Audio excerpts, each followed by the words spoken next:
അപ്പൊ നമ്മുടെ ടീമിലെ തന്നെ അംഗമായ ശ്രീ മജീദ് ഭായി എന്നോടൊപ്പം ഉണ്ട്. അപ്പൊ മജീദ് ഭായി, നിങ്ങൾ ഈ കണ്ടതില് ഈ ഉത്തര മലബാറും തെക്ക് മലബാറും തമ്മിൽ, ഞാനിപ്പോ ഒരു മലബാറുകാരനല്ല, നിങ്ങൾ മലബാർ വാസി ആയതുകൊണ്ട് ചോദിക്കുകയാണ്, ഈ മലബാർ തന്നെ ഉത്തര മലബാറുകാരും തെക്കൻ മലബാറുകാരും എന്ന് പറഞ്ഞാൽ എന്തെങ്കിലും വകഭേദമുണ്ടോ?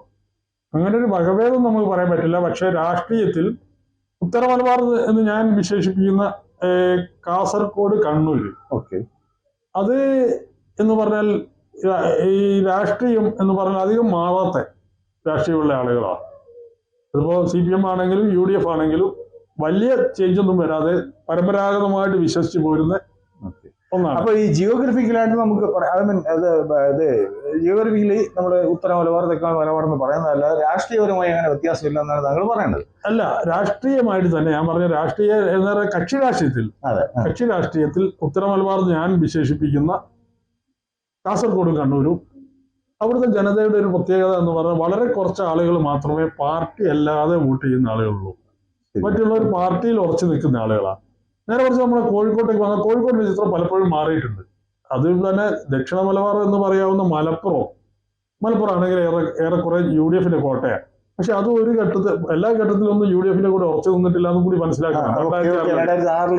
കോഴിക്കോടിന് അങ്ങനെ പ്രത്യേകതയുണ്ട്. ചില സാഹചര്യങ്ങൾ നോക്കിയിട്ട് വോട്ട് ചെയ്യും. അപ്പൊ ഞാൻ പറഞ്ഞു പറഞ്ഞാൽ ഞാൻ ഇതാണ് പൊളിറ്റിക്കൽ ഞാൻ പറയുന്നത്. അല്ലാതെ ഏതെങ്കിലും ഒരു പാർട്ടിയുടെ കൂടെ തന്നെ അവരുടെ തന്നെ വിശ്വസിച്ച് എന്ത് പറഞ്ഞാലും വോട്ട് ചെയ്യുന്നത് അത്ര പൊളിറ്റിക്കലായിട്ട് എനിക്ക് തോന്നുന്നില്ല.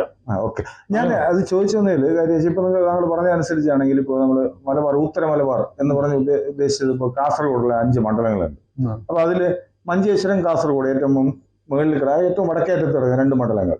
അത് എല്ലാ കാലവും എപ്പോഴും UDFനൊപ്പം നിൽക്കുന്ന അല്ലെങ്കിൽ ഒരു ലീഗ് രാഷ്ട്രീയത്തോടൊപ്പം അടുത്ത് നിൽക്കുന്ന ഒരു സംവിധാനമായിട്ടാണ് പോകുന്നത്. അത് ഒരു ലീഗ് രാഷ്ട്രീയം. അവിടെ താങ്കൾ പറഞ്ഞ അനുസരിച്ച് ഞാൻ ഈ മതപരമായതൊന്നും അല്ല വെച്ചിട്ട് പറയാം, ലീഗ് രാഷ്ട്രീയം.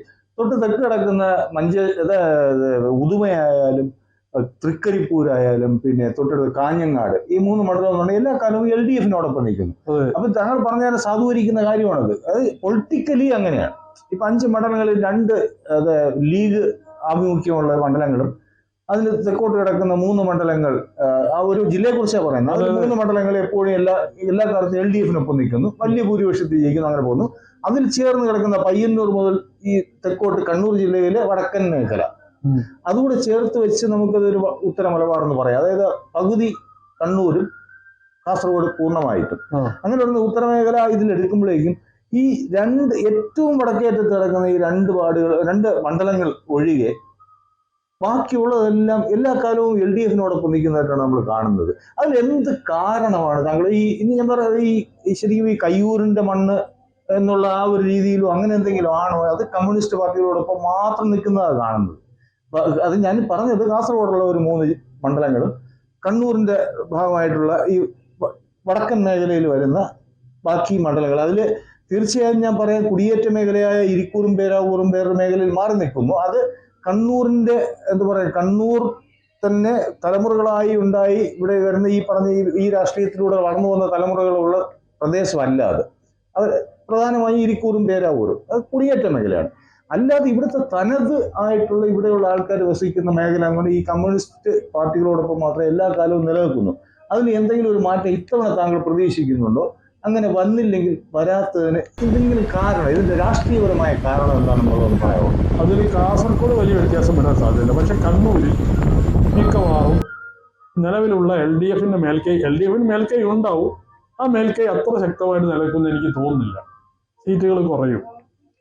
അത് എന്ത് കാരണം കൊണ്ടാണ് അത് പറയുന്നത്? അത് ഒന്ന് പറഞ്ഞാൽ ഒന്ന് ഭരണവിരുദ്ധ വികാരം നിലനിൽക്കുന്നത്. പിന്നെ ഈ പറഞ്ഞ ഒരു വിഷയം എന്ന് പറഞ്ഞാൽ എന്തൊക്കെ പറഞ്ഞാലും നമ്മൾ ഇവിടെ ചർച്ചയായിട്ടുള്ള ഒരു കാര്യമുണ്ട്, മുസ്ലിം സമുദായത്തിന്റെ ഇടയിൽ നിലനിൽക്കുന്ന ഒരു ഭീതിയുണ്ട്. അപ്പൊ അവിടെ താങ്കൾ ശരിക്കും വീണ്ടും രാഷ്ട്രീയം വിട്ട് സമുദായത്തിൽ കണ്ടോണ്ട കാര്യമാണ് ഞാൻ പറഞ്ഞത്. അല്ല, എവിടുത്തെ ഞാനീ പറഞ്ഞത് അല്ല രാഷ്ട്രീയമാണ്. അപ്പൊ അവിടെ താങ്കൾ വീണ്ടും സമുദായത്തിലേക്ക് വരികയാണ്. സമുദായത്തിലേക്ക് വരുന്ന ഞാൻ ഇതിലെ രാഷ്ട്രീയമാണ്. അത് ചെറിയ വോട്ടിന് ജയിക്കുന്ന ചില മണ്ഡലങ്ങളുണ്ട് അവിടെ ഡൽഹിയിൽ. അതൊരു പക്ഷെ ചിലപ്പോൾ സാമുദായികമായിട്ട് ഇത് സാമുദായികം മാത്രമല്ല, അതിലൊരു രാഷ്ട്രീയമുണ്ട് ഞാൻ പറയുന്നത്.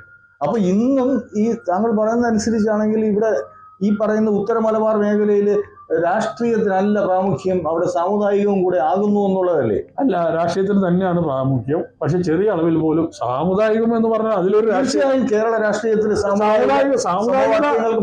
സാമുദായികതയ്ക്കും ഒരു രാഷ്ട്രീയമുണ്ട്. പക്ഷെ ഞാനിത് രണ്ടു തരത്തിൽ അല്ലല്ല, ഞാനൊരു തെക്കൻ തിരുവനന്തപുരക്കാരനാണ്.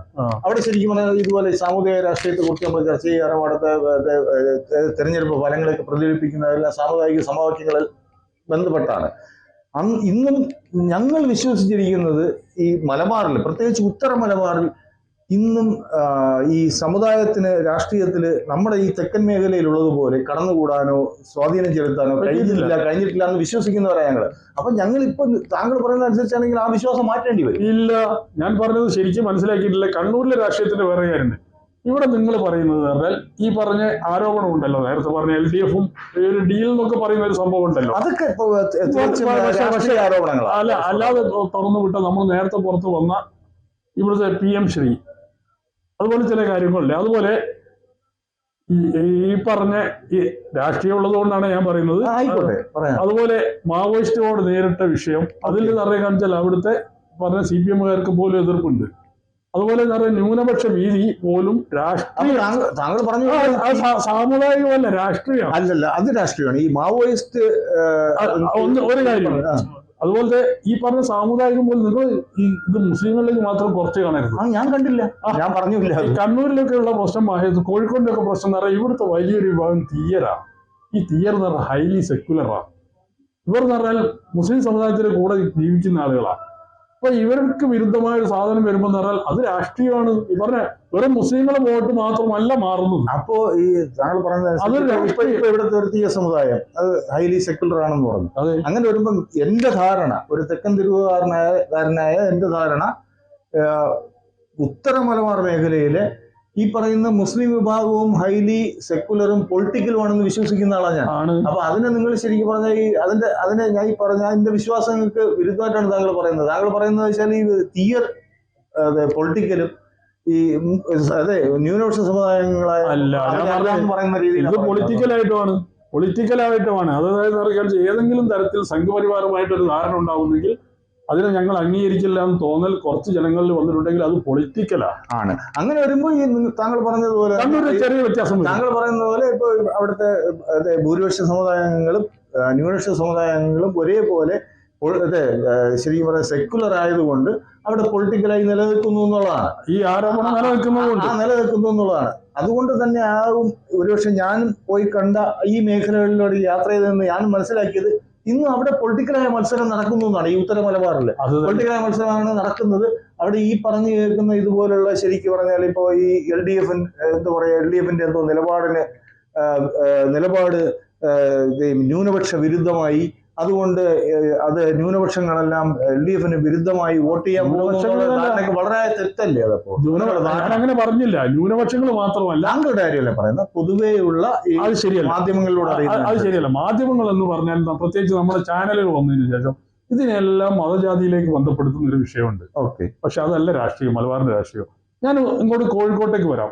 അത് പറഞ്ഞ ഉത്തര മലബാർ വിട്ടിട്ട് അത് നമുക്ക് രണ്ടാമത്തെ ഇതൊക്കെ നിങ്ങൾ പറഞ്ഞ മുസ്ലിം വോട്ടുകളുടെ ഭീതി എന്നൊക്കെ പറയുന്നത് തന്നെ അതിനൊന്നും സാമുദായികമായിട്ടല്ല കാണേണ്ടത്. സാമുദായികമല്ല, രാഷ്ട്രീയമാണ്. അതായത് ഞങ്ങളുടെ നിലനിൽപ്പ് അതിനെ തുരങ്കം വെക്കുന്ന എന്തെങ്കിലും അല്ലെങ്കിൽ അതിന് ഭീഷണിയാവുന്ന എന്തെങ്കിലും ഉണ്ടാവുന്നുള്ള അത് രാഷ്ട്രീയം തന്നെയാണ്. അത് രാഷ്ട്രീയമാണ്, തീർച്ചയായും ആ രാഷ്ട്രീയമാണ് ഇവിടെ. പിന്നെ മലപ്പുറത്തേക്ക് പോകുമ്പോൾ വേറെ കാര്യമുണ്ട്. മലപ്പുറത്ത് നമ്മൾ പലരും ആക്ഷേപിക്കുന്ന ഒരു കാര്യം എന്ന് പറഞ്ഞാൽ ഈ മുസ്ലിം വോട്ടുകൾ ഡെയിലി ആകുമ്പോൾ അത് കറക്റ്റായിട്ട് ലീഗ് എന്ന് പറഞ്ഞാൽ മുസ്ലിം വോട്ടിന്റെ എല്ലാ പ്രശ്നം, അതൊരു രാഷ്ട്രീയ പാർട്ടിയാണ്. അത് തെളിയിക്കപ്പെട്ടത് 2006. അതായത് ലീഗിന്റെ വോട്ട് അവിടെ കിട്ടുന്നുണ്ടെങ്കിലും ഒക്കെ എന്ന് പറഞ്ഞാൽ അത് രാഷ്ട്രീയമായിട്ടാണ്.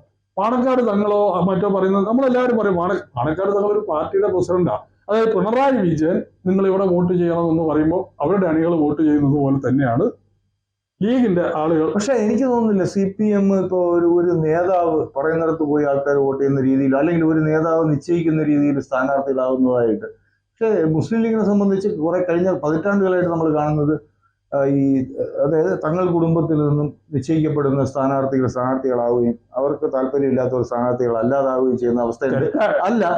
അതുകൊണ്ട് മാത്രമാണ് കഴിഞ്ഞ 3 തെരഞ്ഞെടുപ്പുകളിലായി LDF അവിടെ ഒരു കാരണവശാലും ഒരുവിധ സാധ്യതയില്ലായിരുന്ന മണ്ഡലങ്ങളിൽ പോലും LDF-ന് സ്ഥാനാർത്ഥികളെ കണ്ടെത്താൻ കഴിയുന്നത് അവരുടെ LDF-ന്റെ ഘടകകക്ഷികളിലോ LDF അതിനെ നയിക്കുന്ന CPM-ന്റെയോ അംഗങ്ങളെ അല്ല. അവര് ഈ പറഞ്ഞ ഇത്തരം സ്ഥാനാർത്ഥി നിർണയങ്ങളും അടിച്ചേൽപ്പിക്കപ്പെടുന്ന സ്ഥാനാർത്ഥിത്വവും ഇതിനും എതിരെയായിട്ട് എന്തെങ്കിലും പറയാൻ പുറപ്പെട്ട് വരുന്ന അതിൽ നിന്നുള്ള റിബലായി വരുന്നവരെ നിർത്തിയാണ് വിജയിപ്പിച്ച ചരിത്രമുള്ളത് കഴിഞ്ഞ പതിറ്റാണ്ടുകളായിട്ട് നമ്മൾ കാണുന്നത്. അവിടെ LDF-ന്റെ ശരിക്കും പറയാം LDF-ന്റെ സ്ഥാനാർത്ഥിയല്ല, ഈ പറഞ്ഞ ഒരു പാണക്കാട് കുടുംബമോ അല്ലെങ്കിൽ ഏതെങ്കിലും ഒരു നേതൃത്വത്തിന്റെ അടിച്ചേൽപ്പിക്കലുകൾക്ക് എതിരെ വാക്കുകളുമായി അല്ലെങ്കിൽ സംസാരിച്ച് വരുന്നവരെ അവരെ LDF കൊണ്ടുവന്ന് നിർത്തി ജയിപ്പിക്കുന്ന കാഴ്ച നമ്മൾ കണ്ട് ഏറ്റവും ഒടുവിൽ വരെ. ഇതിന്റെയൊക്കെ കാര്യം തന്നെ തങ്ങളമാരൊന്നും അല്ല ഇത് തീരുമാനിക്കുന്നത്, അവരുടെ വായിൽ കൂടി പറയിപ്പിക്കുന്നത്. നമ്മൾ പറയുന്നത് ഇതിന്റെ പൊളിറ്റിക്കലായിട്ട് ഇതിനെ ലീഡ് ചെയ്യുന്ന കുഞ്ഞാലിക്കുട്ടി പോലുള്ള കുറെ നേതാക്കന്മാരുണ്ട്. അവർ തീരുമാനിച്ചിട്ട് ഇത് ഇവരുടെ വായിൽ കൂടി പുറത്തു വരാമെന്നല്ലാതെ പാണക്കാട് തങ്ങന്മാരൊന്നും സ്വന്തം ഇഷ്ടത്തിന് ഒരു കാലത്തും അതിന് പറ്റുന്ന തെറ്റാണ് നിങ്ങൾ പറഞ്ഞത്. അതായത് കുഞ്ഞാലിക്കുട്ടി അതുപോലെയുള്ള കുഞ്ഞാലിക്കുട്ടി വ്യക്തിയായിട്ടല്ല പറയുന്നത്, KPA മജീദൊക്കെ പോലുള്ള അവിടുത്തെ വലിയ നേതാക്കന്മാർ ഇവരെല്ലാം കൂടി തീരുമാനിച്ചുണ്ടാക്കുന്ന ഒരു കാര്യമാണ് തങ്ങന്മാരുടെ വായി കൂടി പുറത്തു വരുന്നത്. പക്ഷെ അതൊരു പാർട്ടിയുടെ സ്വഭാവമല്ല. കാരണം ഇതിന്റെ സംഘടനാ സ്വഭാവമുള്ള പൊളിറ്റിക്കൽ കമ്മിറ്റി പറയുന്ന കാര്യം പ്രസിഡന്റ് പുറത്ത് പറയുക എന്നുള്ളത് രാഷ്ട്രീയമാണത്. അല്ല അങ്ങനെ പറയാം. ഇപ്പൊ താങ്കൾ പറഞ്ഞ പോലെ ഒരു കോക്കസ് തീരുമാനിക്കുന്നു, ഞാൻ പറയില്ല, ഒരു കമ്മിറ്റി കുറച്ച് നേതാക്കൾ തീരുമാനിക്കുന്നു. അവരുടെ തീരുമാനം ഈ തങ്ങളത് കൊടപ്പനക്കൽ നിന്നും ആ കൊടപ്പനക്കൽ സ്പീക്കറിലൂടെ പുറത്ത് അങ്ങനെയല്ല. പാർട്ടി പ്രസിഡന്റ്, ഞാൻ അതിനെ പൊളിറ്റിക്കൽ പറഞ്ഞത് പാർട്ടി പ്രസിഡന്റിലൂടെ പുറത്തു വരുന്നു. പാർട്ടി പ്രസിഡന്റ് അടുത്ത കാലത്ത് എങ്ങും വേറെ ഇതിനപ്പുറം വേറെ ഈ കൊടപ്പനക്കൽ തറവാട്ടിലൊന്നും വേറെ ആരും വരില്ല. അത് അവരുടെ രീതി ആണല്ലോ, അത് അവരുടെ രീതി എങ്ങനെയാ. അതെ, അതാ പറഞ്ഞത്. പക്ഷെ അതൊക്കെ നമ്മൾ കമ്മ്യൂണൽ വോട്ടായിട്ട് കാണാൻ പറ്റില്ല എന്നാണ് എന്റെ അഭിപ്രായം. ഞാൻ അത് ഇപ്പൊ മുസ്ലിം ലീഗ് ഒരു കമ്മ്യൂണൽ പാർട്ടി എന്ന് ഞാൻ പറയുന്നില്ല. അതിന്റെ വോട്ട് ബാങ്കിന് പോലും കമ്മ്യൂണൽ വോട്ട് ബാങ്ക് എന്ന് പറയാൻ പറ്റും, പൊളിറ്റിക്കൽ അല്ല. അതിന് ഞാൻ ഇങ്ങനെ അതിൽ താങ്കളോട് ശരിക്കും എന്താ പറയാ, എനിക്ക് പറഞ്ഞതിൽ വിഭിന്നമായി ഞാൻ പറഞ്ഞതെന്താ വെച്ചാല്, താങ്കൾ പറഞ്ഞപ്പോ പിണറായി പറയുന്നു, കുറെ പേര് നിൽക്കുന്നു എന്ന് പറയുന്നു. പിണറായി അല്ലെങ്കിൽ ഒരു പാർട്ടി നേതൃത്വം പറയുന്നു. അതുപോലെ ഇവിടെ നേതൃത്വം പറയുന്നു എന്ന് പറഞ്ഞിട്ട് ഇപ്പൊ തന്നെ താങ്കൾ തന്നെ വീണ്ടും പറയുന്നു നേതൃത്വം എന്നുള്ള വേറൊരു ഗ്രൂപ്പ് ആൾക്കാരാണ് തങ്ങൾ കുടുംബമാണ് പറയുന്നതെന്ന് പറയുന്നത്. അതിലുള്ള CPM-ലെ അതുപോലത്തെ വേറെ പ്രത്യേകത എന്ന് പറഞ്ഞാൽ ഒരു കാലത്ത് അടുത്ത കാലം വരെ ഞാൻ കണ്ടത് അതിന്റെ സംസ്ഥാന കമ്മിറ്റി സംസ്ഥാന സെക്രട്ടറിയും ഒക്കെ ചർച്ച നടക്കുകയും പലതും എനിക്കൊരു ഇന്ന് അങ്ങനെ അല്ലാതെ ഇന്നും നടക്കുന്നുണ്ട്. പക്ഷെ അതിനൊന്നും സ്വാധീനം കിട്ടുന്നില്ല എന്നും അതൊരു വ്യക്തിയിലേക്ക് ചുരുങ്ങുന്നു എന്നുള്ളൊരു തോന്നല് ശരി അങ്ങനെ ഒരു പരാതി എനിക്ക് പൊതുവെ ഉള്ളതായിട്ട് തോന്നിയിട്ടുണ്ടെന്നുള്ളത് സത്യമാണ്. പക്ഷെ എന്നാലും ഘടന അങ്ങനെ നിലനിൽക്കുന്നു. പക്ഷെ അതിന്റെ ഏറ്റവും താങ്കൾ നേരത്തെ പറഞ്ഞൊരു കാര്യമുണ്ടല്ലോ, ഈ ലീഗിൽ നിന്നും ചാടി വന്ന ആളുകളെ ഇതേ അവസ്ഥ നമ്മൾ 2026 ഇലക്ഷനിൽ കാണുന്നത്. ഞാൻ അതാണ് ഇപ്പൊ പറഞ്ഞു വരാൻ തുടങ്ങി. കാരണം ഇപ്പൊ ശരിക്കും അതാണ് അത് ആ ഒരു അവരുടെ ഇപ്പൊ ലീഗിൽ നിന്നും ഇപ്പുറത്ത് കൊണ്ടുവരുത്തി വിജയിപ്പിക്കുന്ന ഒരു സംഗതിയാണ് കണ്ടുവരുന്നത്. അതിപ്പോ ഈ ഇലക്ഷനിലാണ് ആദ്യമായിട്ട്. ഇപ്പൊ ഒരുപക്ഷെ എന്റെ എന്താ പറയാ, ഈ തെരഞ്ഞെടുപ്പ് രാഷ്ട്രീയത്തെ വീക്ഷിച്ച് തുടങ്ങിയതിന് ശേഷം ഞാൻ ആദ്യത്തെ അനുഭവമാണ് ഇടതുമുന്നണിയിൽ നിന്നും ഇതുപോലെ കുറെ പേര് ഒരുപക്ഷെ ഇപ്പൊ ഇടതുമുന്നണിയിൽ നിന്ന് മേടിച്ചു വന്നിട്ട് UDF-നോടൊപ്പം അല്ല, പലരും ഇപ്പോ BJP-ക്കൊപ്പം അങ്ങനെ നിൽക്കുന്നു. അപ്പൊ അതൊരു വളരെ വിചിത്രമായ ഒരു കാഴ്ചയായിട്ട് കാണുന്നുണ്ട്. പക്ഷെ ഇത് ഞാൻ പറയുന്നത് ഇതിപ്പോ കേരളത്തിൽ മൊത്തം ഇങ്ങനെ സംഭവിച്ചു. അതായത് തെക്കൻ കേരള, തിരുവനന്തപുരം മുതൽ കാസർഗോഡ് വരെയുള്ള പല ജില്ലകളിലും ഇത് സംഭവിച്ചു. ഈ ഉത്തര മലബാർ രാഷ്ട്രീയത്തിൽ ഞാൻ അതാണ് ചോദിച്ചു വന്നത്. ഉത്തര മലബാർ രാഷ്ട്രീയം കമ്മ്യൂണിസ്റ്റ് രാഷ്ട്രീയത്തിൽ ഉറച്ചു നിൽക്കുന്ന ഒരു വിഭാഗമാണ് ഈ പറഞ്ഞ ഇതില്. ഇത്തരം ഈ എന്താ പറയാന്, ഈ പാർട്ടിയിൽ നിന്നും വിഘടിച്ചു നിന്ന് മറ്റ് കക്ഷികളുടെ അല്ലെങ്കിൽ മറ്റ് മുന്നണികളുടെ സ്ഥാനാർത്ഥിയായ ആൾക്കാർ വരുന്ന പുതിയ പ്രതിഭാസം, ഈ പ്രതിഭാസത്തെ ഈ ഉത്തര മലബാറിലെ ഈ റിസൾട്ടുകളെ ബാധിക്കുമോ? ഈ പ്രതിഭാസം അതാണ് എനിക്ക് റിസൾട്ടുകളെ ഒരു പക്ഷേ ഓരോ മണ്ഡലത്തിന്റെയും ജയം തോൽവിനെ ബാധിച്ചിട്ടില്ലെങ്കിൽ പോലും വോട്ടിംഗ് ശതമാനത്തിൽ വലിയ വ്യത്യാസം. ഓക്കെ, അത്രയും അറിയാൻ വേണ്ടിയാണ് ചോദിച്ചത്. ഉത്തര മലബാർ രാഷ്ട്രീയം എന്ന് പറഞ്ഞാൽ അത് തന്നെയാണ് വോട്ടിംഗ് ശതമാനത്തിൽ വ്യത്യാസം വരും.